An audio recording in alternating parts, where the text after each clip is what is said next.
Hi, Daniel. Hi, YouTube. How you guys doing? This is a response that to Daniel. I think his name is Daniel. I believe his username is MickClean1989. Anyways, he had posted a video back in January about happiness, and his question that he raised was actually a question he got from a girl named April. To be correct, can we control our own happiness? Are we in charge of our own happiness? And the second part of his question was, what makes us happy, and where do we see ourselves in about 10 years? Well, the first part of the question for me is pretty easy. Well, not really that easy, to be honest with you. I just recently quit a job at a wilderness camp working with young men here in America who were troubled young men in a wilderness camp setting. And for those of you who are not familiar with what a wilderness camp is, it is a camp for young people. That we have girls, but not on my camp, at the camp I was working at, but other camps here in the state of North Carolina and all of the United States. I don't know if they have any abroad. If they do, that would be interesting to know. But anyway, so this camp is a therapeutic camp. It takes the boys out of the cities, out of the suburbs, out of their environment, and basically throws them into the woods, where they have to live with other boys who are having problems of their own, and they have to build tents and live in those tents. And our therapeutic process is based on what is known as Glasser, and I believe the gentleman's first name was Charles Glasser's choice theory. And basically the choice theory is this, that you choose we choose everything we do, right down to the emotions that we feel. And I kind of have a problem with that choice theory.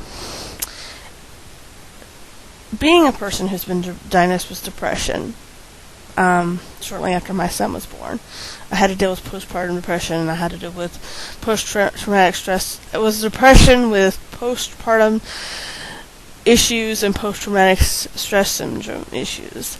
I didn't choose the things that happened, those feelings that I was having, that at a time that should have been extremely happy. And I had talked to a coworker about it. I had a very interesting conversation about this. And he basically said, well, it doesn't apply to people who are mentally ill. It applies basically, it's basically our feelings, according to Glasser's choice theories, is a response to things that are not the way we think they should be. So when we're happy because the thing went well, and we didn't expect it to. That isn't always the case. I'm happy when things go well, and I thought it would. Still happy. I do believe, in one sense, that we do choose our own happiness by the way we think about things.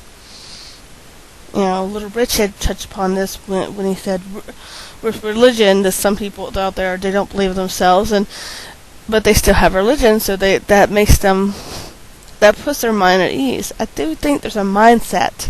If we set our mind about certain things, like, for example, if someone calls me a nasty word, bitch, I have in my mind beautiful, intelligent, talented, calm and caring human being. They don't mean it that way, but in my mind, I have it that way, and therefore I'm not unhappy with their insults. If I don't get a job I want, I decide that there must be a job out there that's better for me. Now, does this always work? No. We always get down. But yes, in some ways we do choose our own path and our own feelings. We choose by choosing the way we think about things. This is an everyday battle, an everyday choice, an everyday process. It's not something that's going to happen like that. But I don't think we always choose the initial response. I don't think we always choose that. I think we choose how we respond to our feelings.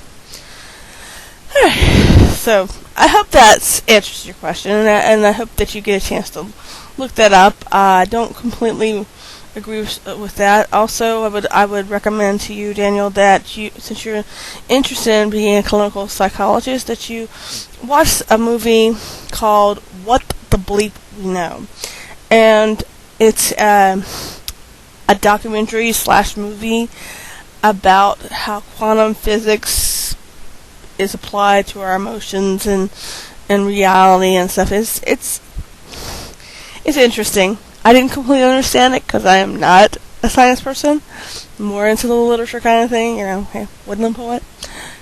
More into artsy-fartsy kind of thing.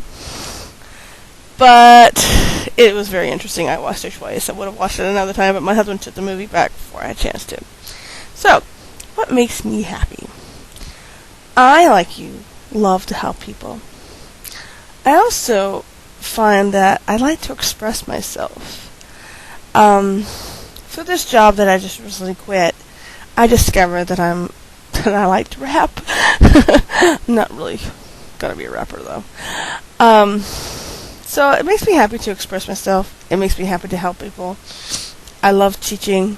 I'm at a standpoint in that career. Just started a job as an online teacher. That's kind of exciting, so I can stay home with my son. So I want to, in 10 years, I want to find a different way to be a teacher. I don't want to go back to the regular classroom. I want to become a writer. Maybe teach through that. Maybe go back to the classroom. I don't know. I'd really rather not. I'd rather find another avenue. Still dealing with young people. Still dealing with special education. Still helping young people's lives do better, and therefore helping the world. And basically, I want to be a really good mom. And I just want to enjoy that time, because it goes by so fast. And because what makes me happy is not money, it's not riches. I wouldn't have chose the teaching career in the first place. It's stuff deep inside, satisfaction. It's knowing that I'm going to leave a little piece of me behind, whether it's through my son, whether it's through the lessons I taught my students, whether it's in the poems that I've read out loud to people and touched to people in some way, whether it's the encouraging word that I may give to a stranger, whether it's just being here on YouTube. I know that when I leave this world, because I've done my best to live my life with integrity. I'm not saying all the time. There was a period where I didn't, and I was kind of a wild girl. But we won't talk about that. Shh. No, don't talk about that. But there was a period in my life when I was not living a life with as much integrity as I should have, and I'm glad that period's over. I'm glad that's over, because it's nice to know that even though sometimes that's hard to do, that I am living that way. So that makes me happy. So good luck. I hope that you do get a chance to live abroad. I'm kind of curious exactly where you're looking at to live abroad. Because that's you're in England and there's a whole world out there for you. Are you looking at the African continent? Are you looking at the North American continent where I am? Have you had any thought on this? Australia, New Zealand. There's a whole big world out there for you, and you're young. I believe your thing said you were 18, so wow, the year I graduated high school. Made me feel old. So good luck. Bye bye. Hope this wasn't too long, and sorry I had to tape the other one off. It was all staticky. Bye. Tschüss. Adios. Ciao.